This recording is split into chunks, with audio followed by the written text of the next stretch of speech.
Good afternoon. This is Jeff once again from Locksmithing Innovations. This is Easter Sunday in 2025. It's been a while since I put on a video. I did count this morning. This is video 24 of the channel Locksmithing Innovations. I've designed particularly one new tool that I want to show you in this video. And actually there is one other that I've worked on as well. I'll show you. It's been a while. I'm super busy. I'm on 24-hour calls 7 days a week. I'm not a shop owner, and I finance all this, all the material, all the camera.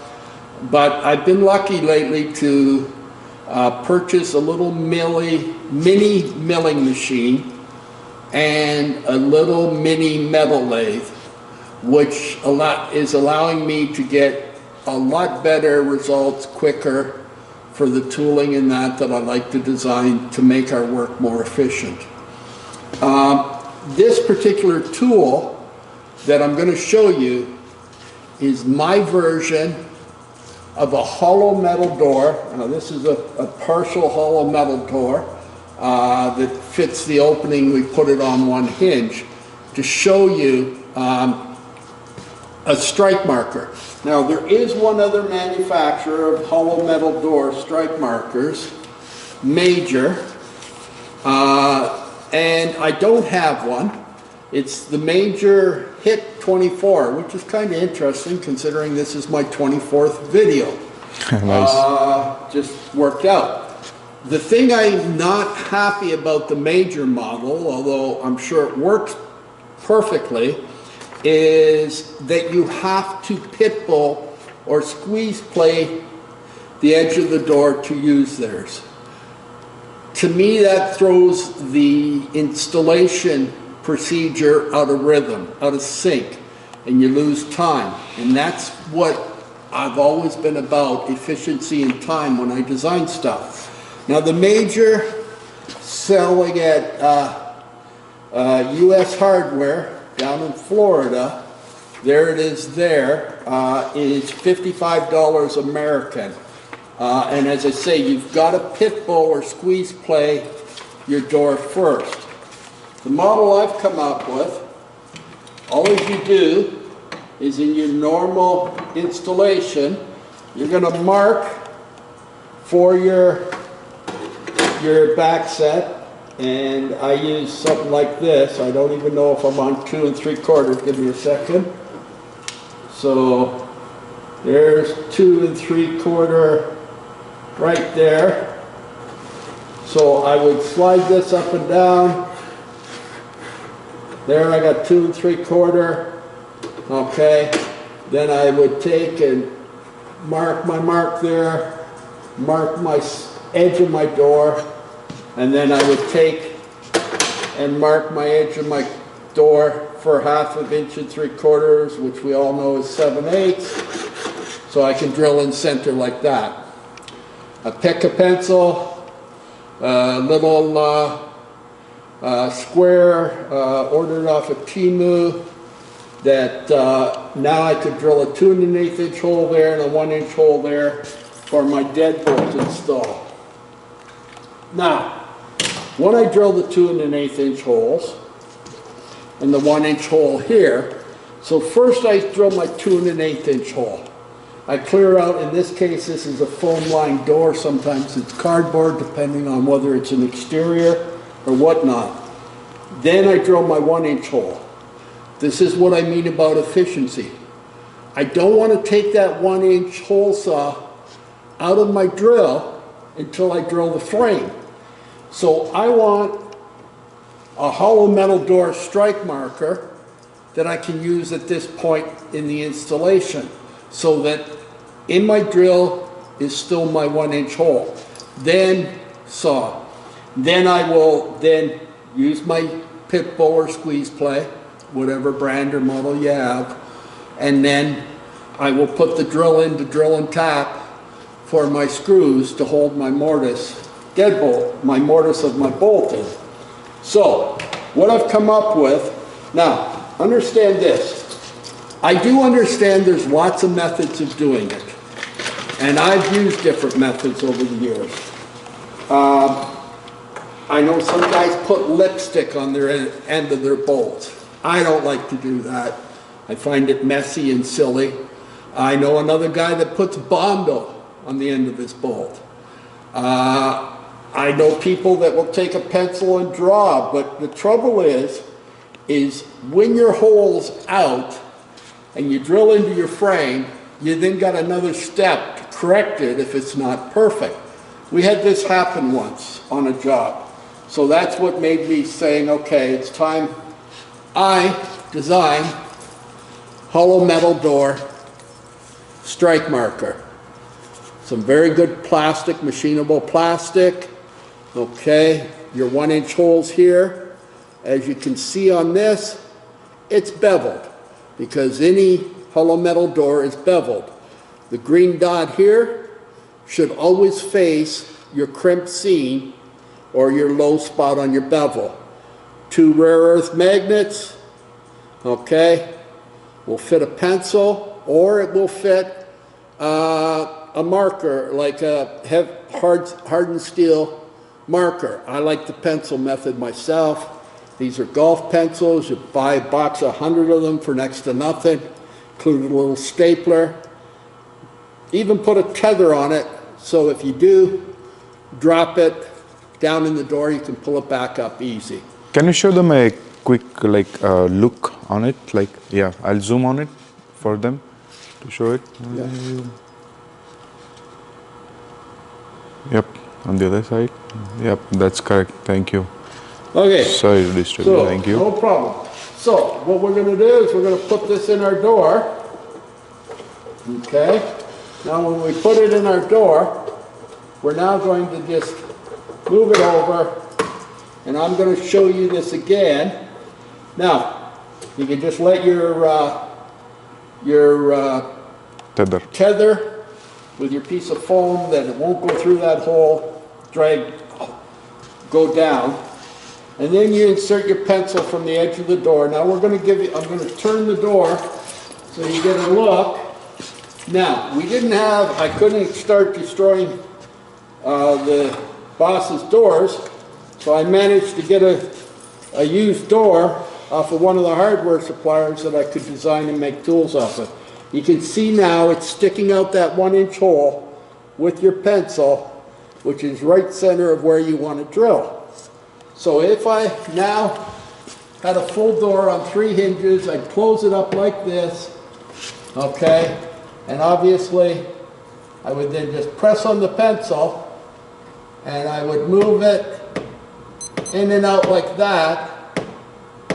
So I would have the right height of the pencil, and where the pencil stops is where you're going to drill your pilot bit, your 1/4-inch pilot bit for your 1-inch hole. So I'm going to just put so right there is where I would drill my 1-inch hole, and I'd have a perfect match for my deadbolt. Obviously, if I had enough gap between the door and the frame, I could pop rivet on the strike plate if I wanted to. In most cases, especially if they're concrete filled, we'll just drill the 1-inch hole and then use a 1-inch concrete bit into the concrete, and your deadbolt's locking into there. So this is the Locksmithing Innovation version of a hollow metal strike marker. Now I will tell you this, I made 3 of them, one for myself, one for Solomon, and one for Ryan, who all work with me. Yep. But I also made an extra one because I was going to attempt or see if someone could 3D print them. I know sometimes I have people in comments state that, oh, they'd love to see a tool or that.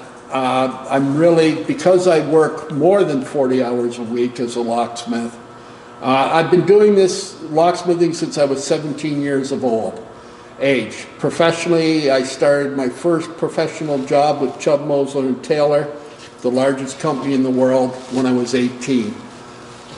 So I turned 69 later this year, so 52 years. And I still work well over probably 50 to 60 hour week with all kinds of extra things I do and that. Being on call, different stuff around the shop, designing and making the work processes more smooth, etc. On this video, everybody who leaves a comment, after I get the same amount of comments as I have subscribers right now on the channel, I will then do a video where I will put all those comments from different people in a hat, and I'll draw one in front of everybody in the next video, and I will send the fourth tool to that person. So anybody who watches the video, okay, and puts a comment in, whoever's comment out of all the comments, and the comments have to equal the same amount of subscribers I have on the channel. Some of my videos get thousands of views and that, but I don't get a lot of comments. I want the comments. I really would appreciate, I will appreciate the subscribers as well, but I want the comments about what they think of the things. So that was the first tool that I was introducing you today. Now, another thing, I've had a lot of people, or I've watched a lot of videos, good videos. I watch other people's videos all the time. All about, now this, just because there's only one hinge, we're propping this door up on this counter for this demo and that.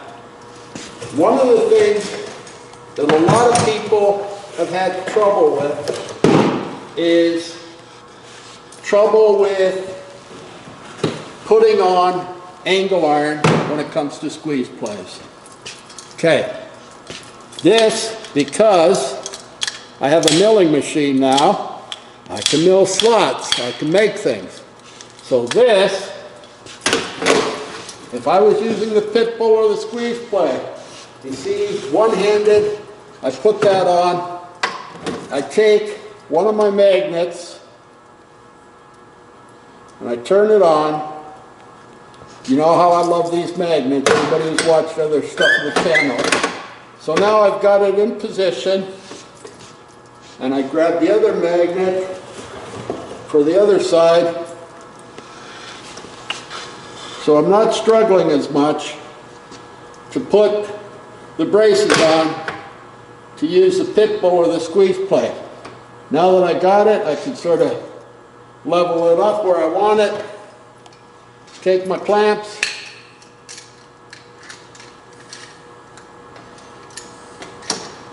and once I get my clamps on,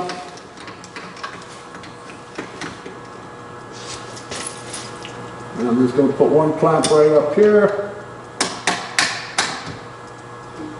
and then I'm going to put another clamp down here.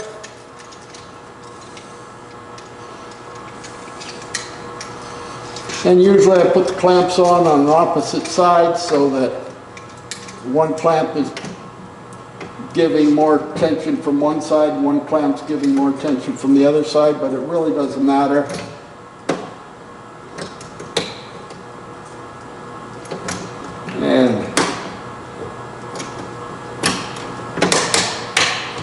And there we go, there's the other clamp on. Now, once I get the clamps on, I can take the magnets out of the way, so I'm now able to brace that door for the squeeze plate.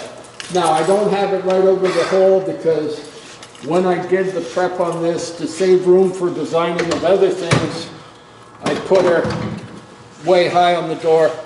But as you can see, if I had my 1-inch hole there instead of there, I can put this on and then boom. Now I can use my squeeze plate and not have any deformity on the edge just like in the squeeze play or the pit bull, it says to use angle iron. And I first started to try with angle iron, and it didn't make sense when I could get some good strong channel and make the slide setup.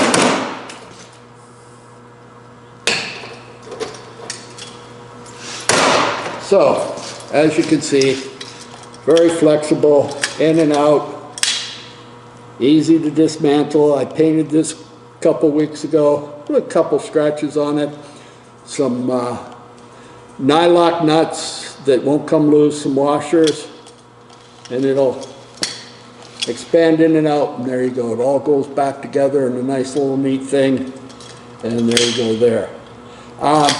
Now, I know some of the other ones I've seen in the videos of the pit bull or whatnot, not only did they have trouble putting on their angle iron to try to hold it one piece at a time, and that's where the magnets come in handy, okay, and then the clamps. I could literally, the thing is you want to get it so you're not holding it, so you got control of your clamps. But one of the other things about this is they tether their pit bull or squeeze plate so it doesn't fall down the door. I've never had that problem, but I am going to work on a solution for that, and it's probably going to be a tether that attaches to the magnet itself. The nice thing is when you got a magnet on the door, all I have to do is move it off to the side, and I can have that tether hook up to the magnet itself. So, this is video number 24. I hope everybody to this point, the whole purpose of this channel was to share these ideas, tips, tricks, and tools that I've used to make myself more efficient and a better technician on the road over the years, as opposed to a picking or other channel. That there are lots of good picking channels, and yes, I pick locks, I crack safes and vaults. I was lucky enough to attend Lockmasters, and the current president of Lockmasters was my chief instructor, Brian Lamb, and he referred to me as the Canadian MacGyver, and I was lucky enough to meet D.W. Dallas and enjoy a couple evenings talking with D.W. Dallas down in Lockmasters in Kentucky. So, I do all kinds of things, and I've probably forgotten more of my tricks than I ever have remembered, but it was to the point where I wanted to start sharing some of this knowledge for other people in the field and keep pushing it forward. I hope everybody gives me a thumbs up on this video, this new tool. Solomon has tested some of these tools. I do a lot. I do operators, I do access control, I do all kinds of different things. So sometimes I don't get to test these theories and tools.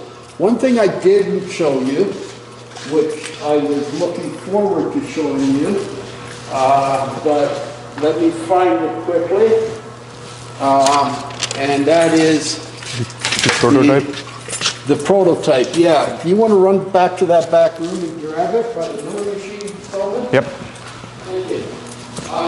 The first version, like anything, version 1 wasn't successful. I really wanted it to be. Oh, here it is. I found it, Sullivan.